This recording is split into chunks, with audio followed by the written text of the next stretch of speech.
As Shaquille O'Neal approaches his private jet for its inaugural flight, a security guard halts him, questioning his ownership of the aircraft. "You don't belong here," the guard sneers, accusing him of a scam. With calm authority, Shaquille hands over the documents, but the guard's disbelief escalates. The police are called, and Shaquille is forced to wait while his identity is questioned. But this moment of humiliation becomes the catalyst for a powerful change. Shaquille's response? A video that goes viral, sparking a nationwide conversation about systemic bias.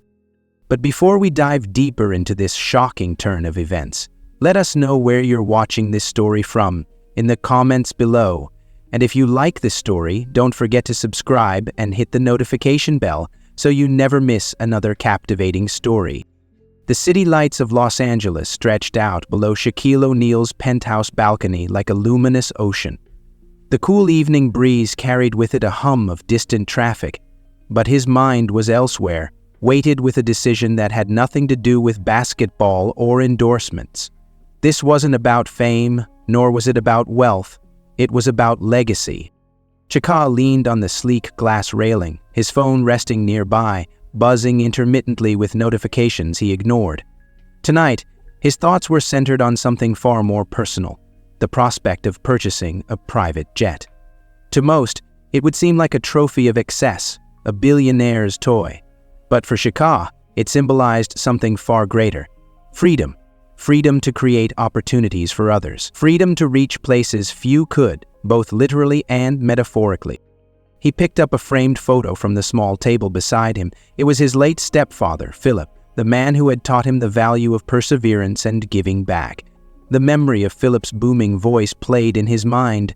"Shaq, if you're gonna dream big, make sure it's not just for yourself. You hear me?" A ping from his phone snapped him back. It was Mark, his business advisor. Shaquille sighed and picked up the call. "Mark," he said, his deep voice carrying the weight of both exhaustion and resolve. "Shaq, you there?" Mark's familiar upbeat tone cut through the line. "Yeah, just thinking about the jet," Shaquille replied, his gaze fixed on the city below. "So are you going for it?" Mark asked, his voice tinged with curiosity. Shaquille paused. "I think I am. It's not just for me, Mark. You know that." "I do," Mark said, "but you also know how people are going to talk. They always do." "Let them," Shaquille replied with calm determination. "This isn't about public opinion. It's about purpose. It's about showing kids from neighborhoods like mine that there's no limit to what they can achieve." Mark was quiet for a moment, then chuckled. "You know what? That's why you're Shaq, always thinking bigger. When's the big day?" Shaquille glanced at the calendar on his desk. "Tomorrow. I'm meeting the sales team at the hangar." "All right," Mark said. "Call me after. And Shaq, don't let anyone dull your shine. You've worked too hard to let anyone question your seat at the table or your wings in the sky." Shaquille smiled. "Thanks, Mark." After hanging up, he stood in silence for a moment, the weight of the decision still pressing on him. The jet wasn't just a means of transportation, it was a statement. To him, it represented breaking barriers, helping underserved communities and creating opportunities. Yet, he knew how the world would see it, just another celebrity flaunting wealth. "Let them think what they want," he muttered to himself, placing the photo back on the table. "This is for Philip. This is for every kid who's ever been told they can't dream big." The next morning, Shaquille pulled up to the private hangar, his black SUV rolling to a stop just outside the sleek glass doors. He stepped out, his towering frame and signature charisma drawing immediate attention. The sales team greeted him with a mixture of professionalism and subtle awe, but beneath their polished smiles, Shaquille could sense a flicker of doubt, an unspoken assumption that he was just another athlete looking to indulge in extravagance. The senior salesperson, a sharp-suited man named Greg, approached with a confident smile. "Mr. O'Neal, welcome. We've prepared a selection of jets for you to review." "Appreciate it," Shaquille said, his tone steady. "I'm looking for something with a 6,000-mile range and enough seating for 12. Greg's smile faltered for a split second before he recovered. "Of course. We have several models that fit your specifications." As Shaquille followed Greg through the hangar, He overheard a whispered exchange between two junior salespeople near the entrance. "He's just another rich athlete showing off," one muttered. "Bet he doesn't even know the difference between a Gulfstream and a Learjet." Shaquille stopped in his tracks and turned, his calm yet commanding presence instantly silencing the pair. "Actually, I do," he said, his deep voice carrying through the room. "And I'd like to see the Gulfstream first." The junior salesperson's face turned crimson as Greg hastily stepped in. "Right this way, Mr. O'Neal." Shaquille didn't say another word, but the moment lingered, a reminder of the subtle biases he faced even at the height of his success. It wasn't anger he felt, it was resolve. Let them underestimate him, let them assume he'd spent a lifetime proving people wrong, and today would be no different. As the sun climbed higher in the sky, its rays glinting off the polished aircraft lined up within the hangar, Shaquille stepped purposefully into the vast space. The hum of activity registered, mechanics fine-tuning engines, sales representatives chatting animatedly with clients, set the tone for the day. For Shaquille, this wasn't just a visit to purchase a jet, it was the beginning of something larger. Greg, the senior salesperson who had greeted him earlier, motioned toward a line of sleek jets. "Mr. O'Neal, we've selected a few options based on your specifications. Each of these models combines advanced technology, exceptional range, and unparalleled comfort." Shaquille nodded, his expression serious but calm. "Good. Let's take a closer look." The first jet was a stunning piece of machinery, a Gulfstream G600 with gleaming white exterior and a meticulously designed interior. The sales pitch began almost immediately, but Shaquille's focus was elsewhere. He wasn't interested in the fluff or the luxury for luxury's sake. He had a purpose in mind. Greg gestured toward the cockpit. "This model offers cutting-edge avionics, a range of 6,500 miles, and seating for 12 passengers, perfect for long-distance travel with your team." Shaquille stepped inside the cabin, running a hand over the soft leather seats. It was impressive, but he wasn't here to be impressed. He turned to Greg, his tone firm. "I need more than just range and comfort. What's the maintenance schedule like? How does this handle in diverse climates, deserts, cold regions, tropical zones?" Greg blinked, caught off guard by the specificity of the questions. "Well, Gulfstreams are known for their reliability in a variety of conditions. And as for maintenance, it's—" "Let's keep moving," Shaquille interrupted, his gaze sweeping the interior one last time before stepping out. "I need to see everything before I decide." The next jet, a sleek Bombardier Global 7500, offered even greater range and slightly more space. The manufacturer representative, a sharp-eyed woman named Danielle, greeted Shaquille as he approached. "Mr. O'Neal," she began with a confident smile, "this model is equipped with the longest range in its class, 7,700 miles. It also features cutting-edge technology like predictive weather systems, which ensure a smooth ride no matter where you're headed." Shaquille paused at the open door, glancing back at her. "And the interior? Spacious enough for a team, but practical for humanitarian missions." Danielle nodded. "Absolutely. The cabin is customizable to include extra storage or workspaces, depending on your needs." He stepped inside, noting the balance between luxury and functionality. This felt closer to what he was looking for. As he moved through the cabin, he imagined the possibilities: transporting supplies, flying volunteers to underserved areas, providing a space to collaborate mid-air. "This," he muttered to himself, "isn't just transportation, it's a tool for change." Danielle, overhearing his words, spoke up. "If you're looking for something that goes beyond personal use, this jet can support any mission. Its versatility is unmatched." Shaquille turned, his expression softening slightly. "That's what I'm looking for. Range, practicality, and the ability to get to places others can't." They moved to the final jet, a Dassault Falcon 8X, touted for its innovative design and eco-efficiency. By now, Shaquille had formed a clear vision of what he needed, but he still took the time to evaluate every detail. After all, this was more than just a purchase, it was an investment in his mission. Greg rejoined him as they completed the tour, Well, Mr. O'Neal, I think you've seen the best of what we have to offer. Any thoughts? Shaquille crossed his arms, looking back at the three jets. His mind flashed briefly to the kids he'd met at charity events, the communities he'd visited that lacked basic resources. He thought about the long flights it would take to reach them, the logistics required to make those missions possible. He took a deep breath, then turned to Greg and Danielle. "The Bombardier Global 7500, he said decisively. "It's not just a jet. It's a platform to make a difference." Greg nodded, visibly relieved to have closed the deal. "Excellent choice, Mr. O'Neal. We'll begin the paperwork immediately." Danielle smiled. "You've made a powerful decision, sir. This aircraft can take you and your mission anywhere you need to go." Shaquille extended a hand to shake hers. "I'll hold you to that." As they moved toward the office to finalize the purchase, Shaquille couldn't help but feel a sense of anticipation. This was more than an acquisition. It was the start of something transformative. The jet wasn't about luxury or status. It was a promise to himself and the world that he wouldn't just sit on his success, he would use it to lift others. The human hum of activity in the hangar faded behind him as he entered the office, his purpose clear. The journey was just beginning. The morning sun cast a warm glow over the private airstrip as Shaquille O'Neal's SUV rolled to a stop near the hangar. Today marked the first flight of his newly purchased jet, a milestone that symbolized not just success, but purpose. Dressed in a sharp suit, Shaquille stepped out of the vehicle, his calm demeanor masking the excitement brewing beneath. This was more than a personal achievement. It was the beginning of his mission to connect with underserved communities and bring his vision to life.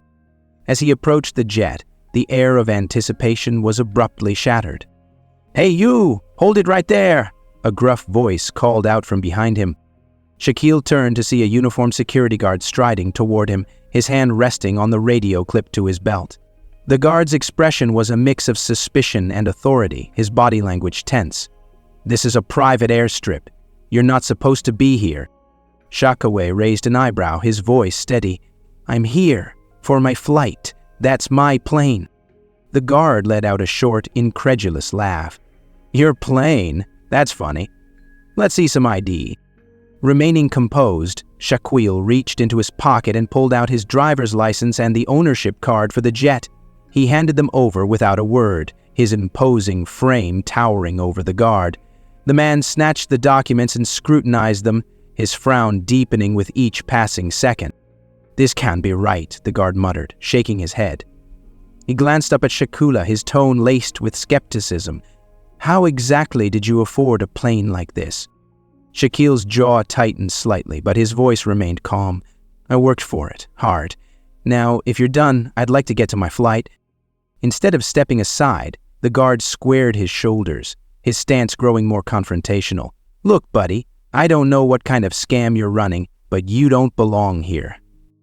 Chaco exhaled slowly, his patience wearing thin.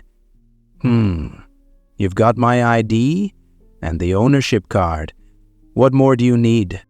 The guard shook his head again, gripping the documents tightly. "Just wait here. I'm calling this in.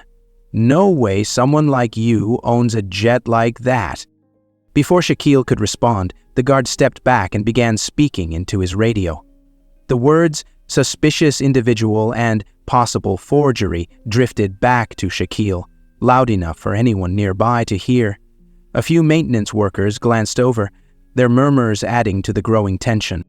Shaquille's assistant, Laura, emerged from the SUV, her expression a mix of confusion and concern. "What's going on?" she asked, walking up to him. "Apparently I don't look like I belong here," Shaquille said dryly, nodding toward the guard who was still on the radio. Laura's eyes narrowed. "Unbelievable. Should I call Mark?" "Not yet," Shaquille replied, his tone measured.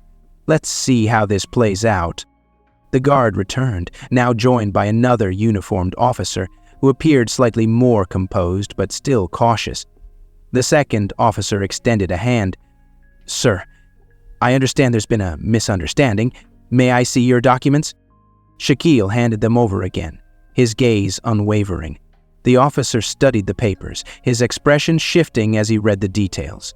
"This checks out," he said after a moment, glancing at the guard. "Mr. O'Neal does own this plane." The guard's face reddened, but he doubled down. "That doesn't prove anything. People fake these kinds of documents all the time." "Fake?" Laura interjected, her voice sharp. "Do you even realize who you're talking to?" "Ma'am, please stay calm," the second officer said, holding up a hand. "Let's not escalate this further." Shaquille stepped forward, his towering presence impossible to ignore. "I'm calm," he said firmly. "But I'm also done. You've verified the documents, and I've got a flight to catch. Unless you plan on detaining me, I suggest you step aside." The second officer hesitated, clearly caught between his colleague's hostility and the facts in front of him. Finally, he nodded. "You're free to go, sir. Sorry for the inconvenience." Without another word, Shaquille turned and walked toward his jet, Laura following close behind. The murmurs of the onlookers grew louder as the guard stood frozen, his embarrassment palpable. As they reached the steps leading into the jet, Laura spoke, her voice low but firm. "You handled that better than most would." Shaquille paused, glancing back at the scene behind him. The guard was still standing there, his radio in hand, his expression unreadable. "This isn't the first time," Shaquille said quietly. "And it won't be the last. But that doesn't mean I'll let it slide." Laura nodded, understanding his unspoken resolve. Together, they boarded the jet, the door closing behind them. For Shaquille, the incident was yet another reminder of the barriers he faced, even at the pinnacle of success. But as the engines roared to life and the jet began to taxi down the runway, he resolved to turn this moment into fuel for the journey ahead. This was more than a flight. It was a declaration, a promise to himself and others that no obstacle, no prejudice would keep him from reaching new heights. The jet engines hummed softly in the background as Shaquille waited near the steps to his plane. Just as he thought the situation with the security guard might finally be over, the guard, still gripping his radio, called for backup. Moments later, 2 police cars pulled into the private airstrip, their flashing lights reflecting off the polished plane. Shaquille folded his arms, exhaling deeply. Laura, standing beside him, shot him a concerned look. "This is getting ridiculous," she murmured. "It was ridiculous 10 minutes ago," Shaquille replied, his voice steady but tight. "Let's see how far they take this."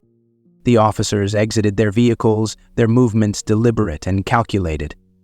One of them, a middle-aged man with sharp features and a serious demeanor, approached Shaquille while the others stayed back, speaking with the guard. The officer gave a curt nod before addressing Shaquille directly. "Sir," the officer began, his tone polite but firm, "we're going to need to see your identification and proof of ownership for the aircraft." Shaquille met the officer's gaze evenly, his imposing presence undeterred. Without a word, he reached into his pocket and handed over his driver's license and the ownership papers for the jet. "Here's everything you need," Shaquille said, his voice calm but edged with frustration. "This is unnecessary." The officer glanced at the documents, flipping through them methodically. "These look legitimate," he said, nodding slightly, "but we need to verify them. Please wait here." As the officer walked away to confer with his partner and the guard, Shaquille clenched his jaw, doing his best to maintain composure. The guard, still standing nearby, smirked openly. His smug expression was infuriating. "See?" the guard said, his tone dripping with condescension. "This is why we're thorough." Shaquille turned to face him, his voice low and controlled. "Thorough? This isn't thorough. This is profiling, plain and simple." The guard's smirk faltered for a moment, but he quickly recovered. "We're just doing our job," he said defensively. "You can't expect us to take everyone at their word." Laura interjected, her voice sharp. "Everyone? Or just certain people?" The guard looked flustered but didn't respond. Meanwhile, the 2 officers continued their conversation, one speaking into a radio, while the other examined Shaquille's documents. The minutes dragged on, the tension palpable. A small group of onlookers, hangar staff, maintenance workers, and a couple of pilots began to gather nearby, whispering among themselves. and glancing at Shaquille. Some had their phones out, recording the interaction. Finally, the first officer returned, holding the documents. His expression had softened slightly, but his tone remained professional. "Mr. O'Neal," he said, handing back the papers, "everything checks out. You're free to go." Shaquille accepted the documents, slipping them back into his pocket. He took a step closer to the officer, his towering frame making the man visibly uneasy. "That's it?" Shaquille asked, his voice steady but firm. "No apology for wasting my time and assuming I didn't belong?" The officer hesitated, glancing back at his partner before speaking. "We were just following protocol, sir. It wasn't personal." Shaquille let out a dry laugh. "Not personal? Let me tell you what it feels like, being stopped and questioned, having to prove I belong here. This isn't new to me. It's not about protocol, it's about assumptions." The officer shifted uncomfortably, clearly unsure how to respond. I understand your frustration, sir," he said finally. "If there's nothing else, we'll be on our way." Shaquille shook his head, turning away from the officer. Laura touched his arm lightly. "Let's just go," she said quietly. As Shaquille climbed the steps to the jet, he couldn't help but glance back one last time. The guard stood stiffly by the police car, avoiding his gaze. The onlookers, many still recording, watched silently as Shaquille disappeared into the cabin. Inside the jet, Laura sat down across from him, her expression a mix of anger and concern. "They treated you like a criminal," she said, her voice shaking slightly. "I know," Shaquille replied, leaning back in his seat.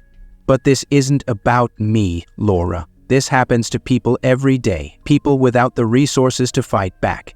I'm used to it, but that doesn't mean I'll accept it." Laura nodded, her expression softening. "So, what now?" Shaquille looked out the window, watching as the airstrip faded into the distance. "Now," he said quietly, "we use this. We turn their doubt into something bigger." As the jet took off, leaving the confrontation behind, Shaquille felt a renewed sense of purpose. The incident wasn't just an inconvenience. It was a reminder of the work still left to do, and he was ready to do it. As the jet's cabin doors sealed shut, muting the outside world, Shaquille O'Neal sank into the plush leather seat, his towering frame almost filling the space. The hum of the engines preparing for takeoff was usually a sound that brought excitement, a sense of adventure. But today, it felt hollow. The words of the security guard echoed relentlessly in his mind. "You don't belong here." He stared out the window as the plane began to taxi, his reflection in the glass shadowed by the sunlight outside. "No matter how far I've come," he thought, "no matter what I've accomplished, there's always someone ready to cut me down, to remind me that, in their eyes, I'm still less." The cabin was silent, save for the faint buzz of the engines. Laura, his assistant, had settled into the seat across from him, her tablet resting untouched on her lap. She studied him for a moment, noticing the tension in his shoulders and the distant look in his eyes. "Shaq," she said softly, breaking the silence. "Are you okay?" He blinked and turned to face her, forcing a small smile. "I'm fine," he replied, his voice calm but clipped. Laura tilted her head, unconvinced. "No, you're not. That was a lot back there. You don't have to hold it all in." Shaquille exhaled deeply, leaning forward and clasping his hands together. He didn't respond immediately, and when he finally spoke, his voice was low, almost reflective. "It's not the first time," he admitted. "You'd think I'd be used to it by now, but I'm not." "And you shouldn't have to be," Laura said, her tone firm but empathetic. "What happened wasn't right, Shaq. It doesn't matter how often it's happened before. It doesn't make it okay." He nodded slowly, appreciating her words, but the weight of the incident still lingered. "It's just, it gets exhausting," he said, his gaze dropping to the floor. "The assumptions, the questions, the constant need to prove myself. I've built businesses, won championships, given back to communities, and still I walk onto a tarmac and they assume I don't belong. Laura leaned forward, resting her arms on her knees. You know that's their ignorance, not your failure. The problem isn't you, it's them. Shaquille met her eyes, his expression softening. I know, he said, but it doesn't make it any less frustrating. I keep thinking about the kids out there, the ones who look like me, who go through this every day without the platform or resources to push back. If this is what I deal with, what do they go through? Laura reached across the table, her voice steady and reassuring. And that's why you're here, Shaq. Why you do what you do. You've never let their doubts stop you before. He leaned back, the tension in his body easing slightly. She was right, of course. He hadn't let it stop him before, and he wouldn't let it stop him now. But that didn't mean it didn't sting. The jet lifted off the runway, the city below shrinking as they ascended into the clear blue sky. Shaquille watched the sprawling landscape disappear, a sense of determination beginning to replace his frustration. I keep thinking, he said after a long pause, his voice steady now, about how this jet is supposed to be more than just a plane. It's supposed to be a tool, a platform to do something bigger. And then today happens, and it reminds me why that work matters so much. Laura nodded. Exactly. What happened today doesn't diminish the purpose of this jet. It amplifies it. You're breaking barriers, Shaq. And with every step you take, you're paving the way for others. Her words settled over him like a calming wave, and for the first time since the confrontation, he felt a glimmer of hope. You know, he said, a small smile tugging at his lips, you're pretty good at this motivational stuff. Laura chuckled, leaning back in her seat. Well, I've had some practice, working for you. Shaquille laughed lightly, the tension in the cabin finally giving way to a more relaxed atmosphere. He took a deep breath, letting it out slowly, and looked out the window once more. The clouds stretched out before them, vast and endless, a reminder of the possibilities ahead. This jet, he said after a moment, his tone resolute, it's not just for me. It's for the kids who've been told they don't belong, for the communities that get overlooked. I'm not just flying above the doubts. I'm proving they don't matter. Laura smiled, sensing the shift in his demeanor. And that's why they'll never stop you. As the jet cruised through the sky, Shaquille allowed himself a moment of quiet reflection. The earlier incident still lingered in the back of his mind, but it no longer weighed him down. Instead, it fueled him, reminding him of the work he still needed to do. This was only the beginning, and for Shaquille, the sky was no longer the limit. It was the starting point. As the jet cruised through the open skies, Shaquille sat in quiet contemplation, his thoughts circling back to the morning's events. The confrontation with the security guard and the unnecessary police questioning weren't just a personal slight. They were a glaring reminder of the systemic issues that countless people faced every day. It wasn't something he could let go. He knew his platform gave him a voice, and today, that voice needed to be heard. Laura sat across from him, scrolling through her tablet, occasionally glancing up to check on him. The cabin was quiet, save for the low hum of the engines, until Shakar spoke, his tone resolute. Laura, he said, breaking the silence, I need to say something, not just to you, but to everyone. Laura put down her tablet and leaned forward. You mean speak out? You're thinking of going public? Shakur nodded. Yeah, what happened today wasn't just about me. It's about something bigger, something that needs to be addressed. I can't stay silent. Laura studied him for a moment, then gave a small nod. Okay, let's do it. You've got your phone, and I'll help you craft the message if you need it. Shaquille pulled his phone from his pocket, holding it in his massive hands as he stared at the blank screen. I've got it, he said after a beat. This has to come from me, raw and real.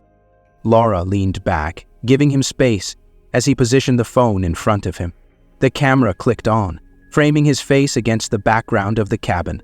He hesitated for a moment, then began speaking, his voice steady and filled with conviction. Today, he started, his deep voice resonating, was supposed to be a celebration. My first flight on my new jet. A moment I worked hard for. Something I was proud to share with my team and those who supported me. He paused, his jaw tightening as he thought back to the confrontation. But instead, I was met with suspicion and hostility, not because I did anything wrong, but because of how I look, because someone decided that I didn't belong, that I couldn't possibly own something like this. The weight of his words hung in the air as he continued. This isn't just about me. This is about a system, a mindset that judges people unfairly, a system that doesn't stop to ask questions or consider possibilities, but instead makes assumptions based on the color of someone's skin or the stereotypes in their mind. He leaned slightly closer to the camera, his voice steady but impassioned. This needs to stop, not just for me, but for the countless others who face this kind of prejudice every single day. People who don't have the platform or resources to speak out, people who are told, in subtle and not so subtle ways, that they don't belong. Shaquille sat back, his expression thoughtful but resolute. I'm sharing this because it's bigger than me. It's about creating change, about challenging these assumptions and breaking down the barriers that hold so many people back. He paused again, letting his words sink in, then finished with a simple but powerful statement. We all deserve to be treated with respect. We all deserve to belong. With that, he ended the recording and set the phone down on the table, exhaling deeply. Laura reached over and placed a hand on his arm. That was powerful, Shaq. Really powerful. He nodded, a small smile forming on his lips. Let's hope it makes a difference. Laura picked up the phone, quickly editing and uploading the video to his social media accounts with the caption. Today wasn't about a jet, it was about something bigger. -respect, -equality, -change. Within minutes, the video began gaining traction. Notifications flooded Shaquille's phone and Laura's tablet buzzed continuously. Comments poured in, some supportive, others critical, but all engaging with the message. Celebrities, activists, and fans alike shared the video, amplifying its reach. Hashtags like #FlyingWhileBlack and #SpeaksOut trended within hours. As the video continued to spread, Laura turned the screen toward Shaquille, showing him the overwhelming response. Look at this, she said, scrolling through the comments. People are listening. Your words are making an impact. Shaquille nodded, his expression a mix of satisfaction and determination. Good. This isn't just about today. It's about what comes next. For the rest of the flight, the cabin was filled with a renewed sense of purpose. Shaquille knew the road ahead wouldn't be easy, but he also knew that change didn't happen by staying silent. This moment, born out of frustration and injustice, had the power to spark something much larger, a movement for respect, equality, and the right to belong. And Shaquille was ready to lead it. As the jet landed smoothly on the tarmac, the weight of the day still lingered in the air. Shaquille had spent the remainder of the flight reflecting on his next steps. The viral response to his video had proven one thing: people were ready to listen. Now he had to act. The door of the jet opened, and Shaquille stepped out, the bright sunlight reflecting off the polished plane. Laura walked beside him, scrolling through the endless stream of comments and messages on her tablet. She glanced at him, sensing the gears turning in his mind. "Shaq," she said, breaking the silence as they walked toward his waiting car. "What are you going to do about all this?" Shaquille paused, looking back at the jet behind him. Its sleek design, once just a symbol of success, now carried a heavier significance. He crossed his arms, his expression resolute. "I'm turning this into something bigger," he said. "A movement for change. This jet isn't just going to be a tool for travel. It's going to be a tool for impact." Laura raised an eyebrow, intrigued. "Go on." "Think about it," Shaquille continued, his voice gaining momentum. "How many communities out there are underserved? How many people need resources, opportunities, or just someone to show up for them? We can use this jet to reach them, to make a difference." Laura's eyes lit up with understanding.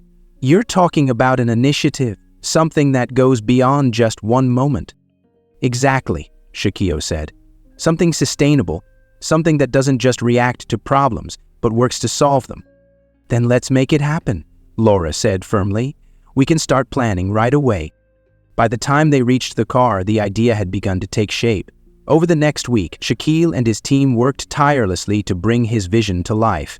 They brainstormed names, mapped out logistics, and connected with community leaders to identify where the jet could make the most impact. Finally, they landed on a name that captured the essence of the mission: Wings of Hope. The official announcement came in the form of a press conference held in a packed hall. The backdrop featured the sleek silhouette of Shaquille's jet, now adorned with the Wings of Hope logo, a symbol of upliftment and opportunity. Cameras flashed as Shaquille stepped up to the podium, his towering presence commanding the room. He adjusted the microphone, his voice steady and filled with purpose. Today isn't just about responding to what happened. It's about taking that experience and turning it into something meaningful. The room fell silent, every ear tuned to his words. Wings of Hope isn't about me. It's about the communities that often go unseen, the people who are told they don't belong or that their dreams are out of reach. This initiative is about changing that narrative. He paused, letting the message sink in. Through this program, we're going to use this jet to bring resources, aid, and opportunities to the places that need them most. From delivering supplies to disaster-stricken areas, to flying kids to educational opportunities they wouldn't otherwise have access to. This is just the beginning. The audience erupted into applause as Shaquille stepped back, his message resonating deeply. Laura watched from the side of the stage, a proud smile on her face. The first mission of Wings of Hope came just a few weeks later. Shaquille and his team arranged to transport medical supplies to a rural community devastated by a recent storm. The jet was loaded with crates of medicine, food, and clothing, each one symbolizing the initiative's commitment to its mission. As Shaquille prepared to board, he was approached by a young reporter holding a microphone. "Mr. O'Neal," she began, "you've turned a negative experience into something truly inspiring. What do you hope to achieve with Wings of Hope?" Shaquille smiled, his voice unwavering as he answered. "I hope to show people that, no matter the obstacles we face, we can create something positive out of it. Wings of Hope isn't just a response to what happened to me. It's about creating opportunities for those who need it most. It's about showing up and making a difference." The reporter nodded, visibly moved. "And what do you say to those who doubt the impact this can have?" Shaquille's expression grew serious. "I'd say, watch what happens, because this is just the start." As the jet took off for its inaugural mission under the Wings of Hope banner, Shaquille watched from the cabin window, a sense of fulfillment washing over him. The events of the past weeks had been challenging, but they had also ignited a fire within him to make a lasting impact. Laura sat across from him, typing away on her tablet as she coordinated the details of the next mission. She glanced up, catching Shaquille's reflective expression. "You know," she said, breaking the silence, "this is going to change a lot of lives." Shaquille nodded. "That's the plan. But it's not just about what we do. It's about inspiring others to do the same." The jet climbed higher, carrying not just supplies but also a message of hope and resilience. For Shaquille, this was no longer just about proving a point or responding to prejudice. It was about building a legacy, one that lifted others and opened doors for those who had been shut out for too long. And as the horizon stretched out before him, he knew the journey had only just begun. The evening sky was painted in hues of orange and pink as the jet cruised smoothly above the clouds. The cabin was filled with the comforting hum of the engines and the soft murmur of conversation. Shaquille sat at the dining table, surrounded by a small group of passengers, a mix of team members and guests from the community they had recently visited. Among them was Malik, a quiet but curious 12-year-old boy who had been invited to join the flight as a special guest. The meal was simple but satisfying, with laughter punctuating the occasional clinking of silverware. Malik, seated beside Shaquille, remained mostly silent, his wide eyes darting between the luxurious cabin and the man he had idolized for years. It wasn't every day that he sat next to a basketball legend. Noticing the boy's reserved demeanor, Shaquille leaned closer and smiled warmly. "Malik," he said, his deep voice breaking through the boy's shyness, "how are you enjoying the flight?" "It's amazing," Malik said, his voice barely above a whisper. He glanced out the window at the endless expanse of clouds. "I've never been on a plane before." Shaquille nodded. "Well, this isn't just any plane. This one's special. It's meant to inspire dreams. Speaking of which," he paused, turning to face the boy fully. "What's your dream, Malik?" Malik hesitated, his gaze dropping to his plate. The room grew quieter as the others at the table listened. Finally, he spoke, his words tinged with both hope and doubt. "I want to be a pilot," he admitted softly, "but it's not realistic." Shaquille raised an eyebrow, his expression turning serious. "Why not?" he asked, his tone encouraging but firm. Malik fidgeted with his fork, his voice barely audible. "It's expensive," he said, "and people like me don't become pilots." The room fell silent. Laura, sitting across the table, exchanged a glance with Shaquille, her expression one of quiet empathy. Shaquille leaned forward, his massive hands resting on the table as he looked Malik directly in the eyes. "Listen to me," Shaquille said, his voice steady and powerful. "Don't ever let anyone tell you what you can or can't be. If flying is what you want to do, then you go after it with everything you've got." Malik looked up, his eyes wide with uncertainty. "But what if I can't afford it? My family doesn't have the money for something like that." Shaquille nodded thoughtfully, taking a moment before responding. "You're right, flight school isn't cheap. But you know what? Hard work and determination can open doors you never thought possible, and if you're willing to work for it, I'll help you find a way." The boy's eyes lit up, a flicker of hope replacing the doubt that had clouded them moments before. "You mean it?" Malik asked, his voice breaking slightly. "I mean it," Shaquille said with a grin. "This jet we're sitting on, it's not just about getting from one place to another. It's about creating opportunities for people like you. And if your dream is to be a pilot, then that's exactly what we're going to work toward." The room erupted into applause, the atmosphere transforming into one of celebration and encouragement. Laura leaned over, her voice soft but enthusiastic. "Malik, you just got yourself a mentor. And trust me, when Shaq says he'll help, he means it." Malik smiled shyly, his cheeks flushing as he glanced around the table. "Thank you," he said, his voice filled with gratitude. "I won't let you down." Shaquille reached over and gently ruffled the boy's hair. "I know you won't," he said confidently. "Now, let's finish this meal and talk more about what we need to do to get you in the cockpit." The rest of the evening was filled with excited chatter as Malik shared his passion for aviation. He talked about the planes he had studied in books and the YouTube videos he watched about flying. Shaquille listened intently, offering encouragement and occasionally sharing stories of his own dreams as a kid growing up in Newark. By the time the plane began its descent, Malik's energy was infectious, spreading to everyone on board. The boy's dream, once distant and unattainable, now felt within reach, thanks to Shaquille's unwavering support. As the jet touched down and the passengers prepared to disembark, Malik lingered near Shaquille, his small frame dwarfed by the larger-than-life figure beside him.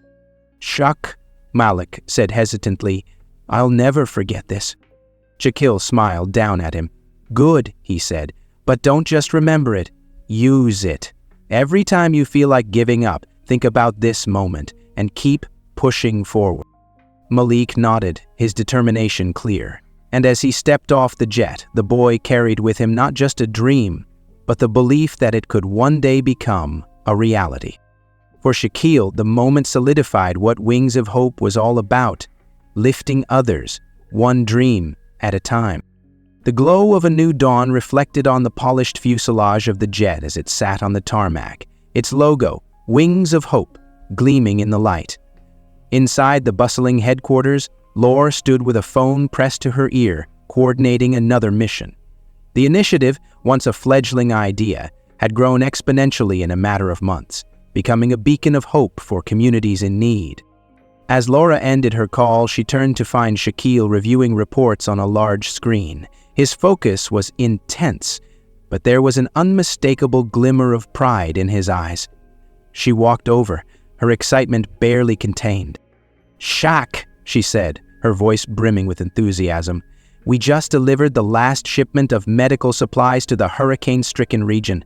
The local team said it's already making a huge difference." Shaquille leaned back in his chair, a satisfied smile spreading across his face. "That's what I like to hear," he said. But this is just the beginning. Indeed, the growth of Wings of Hope was nothing short of extraordinary. What had started as a simple idea to use the jet for outreach had evolved into a multifaceted initiative.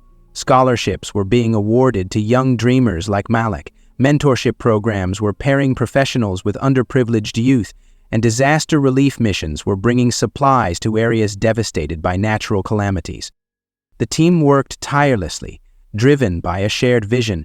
Each new mission brought its own challenges, but Shaquille's leadership and unwavering belief in the cause kept everyone motivated. The jet became a symbol of change, a tool that could reach the places others couldn't. One such moment came during a relief mission to a remote area in the aftermath of a massive wildfire. The jet was loaded with supplies, water, food, clothing, and medical kits. Shaquille personally oversaw the operation, ensuring that every box carried exactly what the affected families needed. As they flew over the charred landscape, Laura turned to Shaquille. "This is the kind of work that changes lives," she said. "It's not just about the supplies. It's about showing these communities that they're not forgotten." Shaquille nodded, his expression thoughtful. "You're right," he said. "It's about more than just helping people in the moment. It's about building something that lasts." Back at the headquarters, the team held brainstorming sessions to expand the initiative further. Discussions ranged from creating aviation scholarships for underserved youth to partnering with global organizations for large-scale relief efforts. "We've got momentum now," Laura said during one of the meetings. "The impact we've had so far is incredible, but there's so much more we can do." Shaquille agreed, his voice filled with determination. "Every person we help is proof of what's possible. The scholarships, the missions, the mentorships, they're just the foundation. We're going to take this higher." The stories of those touched by Wings of Hope began to spread. News outlets covered the initiative, highlighting its work in disaster zones and the lives it was transforming. Malik's story in particular captured the hearts of many, a boy inspired to pursue his dream of becoming a pilot, now enrolled in a specialized program funded by the initiative. Through it all, Shaquille remained grounded, his focus always on the mission. When asked about the success of Wings of Hope during a press conference, he summed it up simply. "This isn't about me, it's about the communities we serve and the lives we can change, and we're just getting started." As the initiative continued to grow, so did its impact. What began as a response to a moment of prejudice had blossomed into a movement for change, proving that even the most challenging experiences could inspire something extraordinary. For Shaquille, the journey was far from over, but the progress they'd made so far was a reminder of what could be accomplished when dreams were given wings. Shaquille O'Neal sat under the bright lights of a television studio, the cameras rolling as the interviewer leaned forward, ready to dive into the conversation. The topic wasn't basketball or business. It was something much deeper. Over the past year, Shaquille had used his platform and the success of Wings of Hope to address a broader issue, systemic bias. The interviewer began with a pointed question.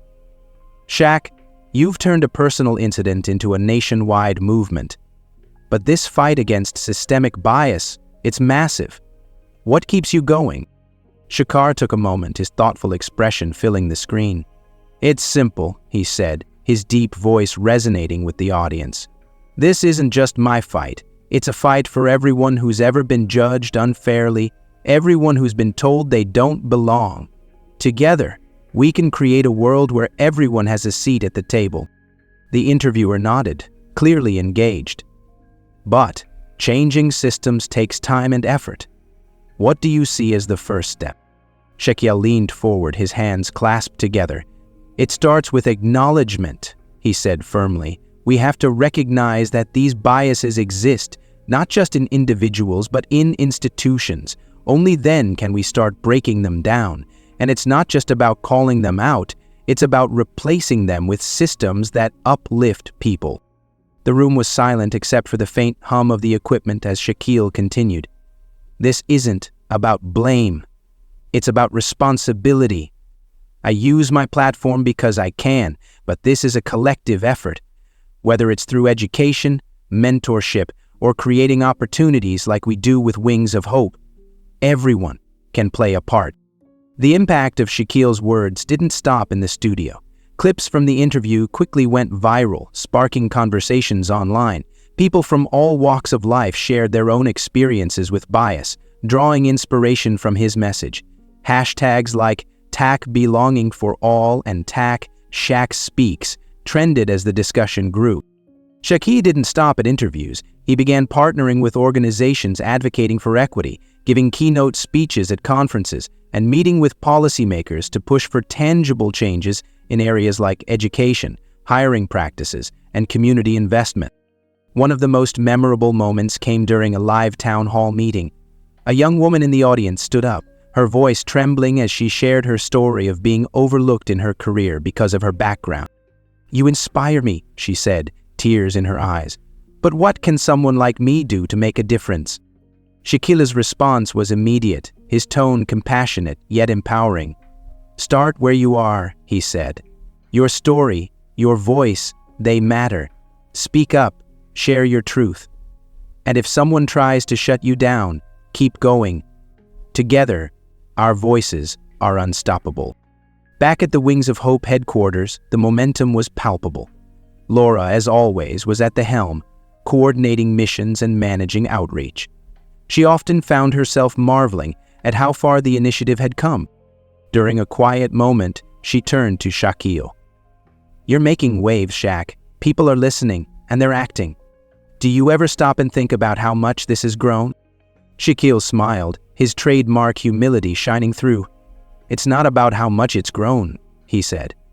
"It's about how many lives we've touched, and how many more we can reach." As the weeks turned into months, Shaquille's advocacy became synonymous with hope and change. He was no longer just a basketball legend or a businessman. He was a voice for the voiceless, a leader in the fight against systemic bias.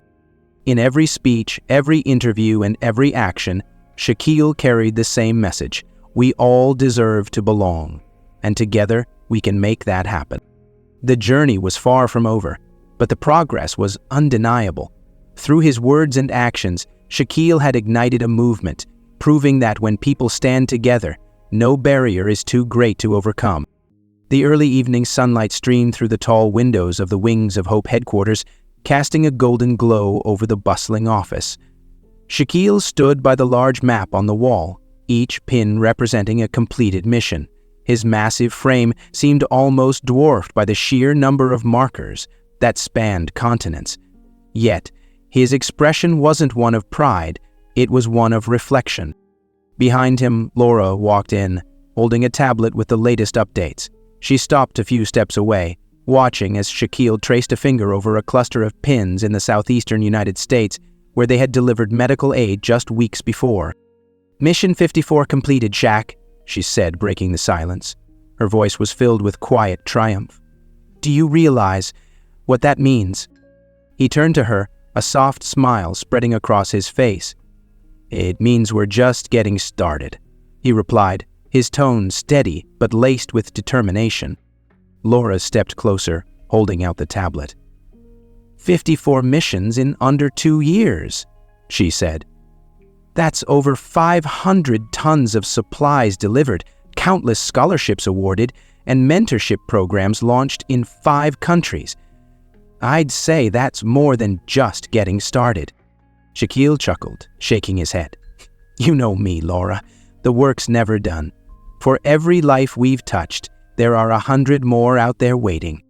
Later that evening, the office quieted as the team trickled out for the night. Shaquille remained by the map, lost in thought. The pins represented victories, yes, but they also reminded him of the miles still to go. He thought about Malik, now thriving in an aviation program, and the families who had rebuilt their lives with the aid delivered after the hurricane. These were the stories that fueled him. As he stood there, Laura reappeared, carrying 2 cups of coffee. She handed him one and took a seat nearby. "You know," she said, breaking the silence, "when we started this, it was just one jet, one idea. Now look at it." He nodded, taking a sip of the steaming drink. "It's grown into something I never imagined," he admitted. "But it's not about the size, it's about the impact. Every person we've helped reminds me why we started this in the first place." Laura leaned back, her expression thoughtful. "Do you ever think about the day at the airstrip? About how this all began?" "All the time," Shaquille said, his voice quieter now. "That day wasn't just frustrating. It was a wake-up call. It reminded me that no matter how far I've come, there's still work to do. But more importantly, it showed me how much one person can do when they're determined." The room fell silent again, the weight of his words settling in. Shaquille stared at the map, his gaze steady. The truth is, Wings of Hope isn't just about delivering supplies or giving scholarships. It's about something bigger. It's about telling people, especially those who've been told they don't belong, that they matter, that their dreams matter. Laura smiled softly, her voice filled with admiration. "And you've done that, Shaq, for so many people." He turned to her, his expression resolute. "We've done that, Laura, and we'll keep doing it, because the world doesn't change overnight, but every step forward matters."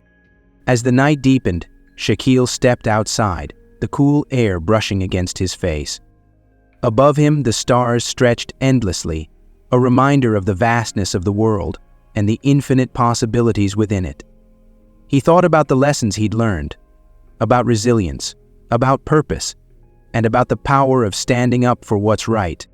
His phone buzzed in his pocket. It was a message from Malik, a picture of him in a flight simulator, giving a thumbs up. Below it, the words read, "Thanks for believing in me, Shaq."